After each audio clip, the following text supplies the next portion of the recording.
له ملغلرو ډک دی ژوند له سندرو ډک دی او دا سوله کله راځي وطن کوترو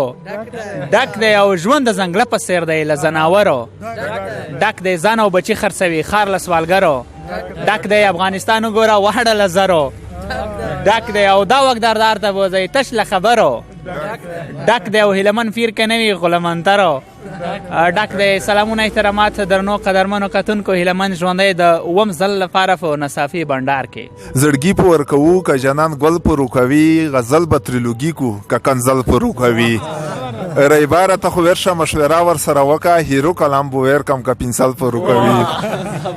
د ځان وینې به ټولې ورته واچوم ترموز کې که ښکلی جانان مو ته تش بوتل په روکوي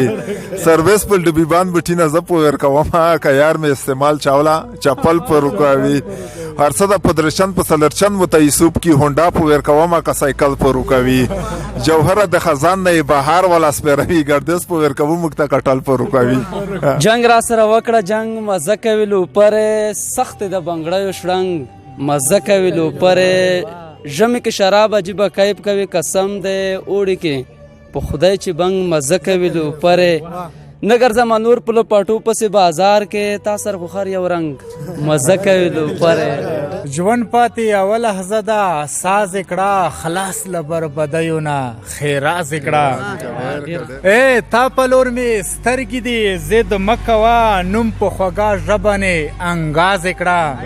ارمان به هلته زما درشي چې کټ مې واخلي تورو خاورو ته مې وړي هېڅ نه پوهېږم چې تا پسې درتلو ولې درتلل خو پرېږده ستا واده کې ګډېدو هغه سړی نه و چې ته یې خپل زړګی ګڼلې هغه سړي سره به هر وخت ګرځېدو ولې مسروره ته که په رښتیا په یار مینو دومره نو بیا تا یار د بل چا غېږ ته پرېښودو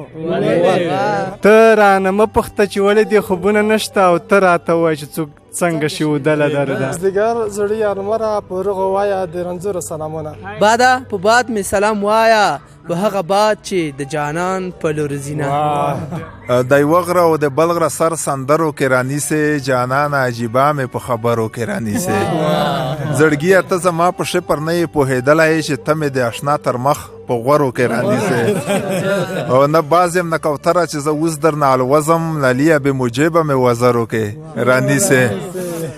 لړم مر به دې ووایي نو څه معنا یې وکړه چې زر کې او باټیرې په مزرو کې رانیسې جوهره فکر وکړه اوس خو هغه مشوم نه یم چې اوس مې په بیدیا کې په غمبرو کې رانیسې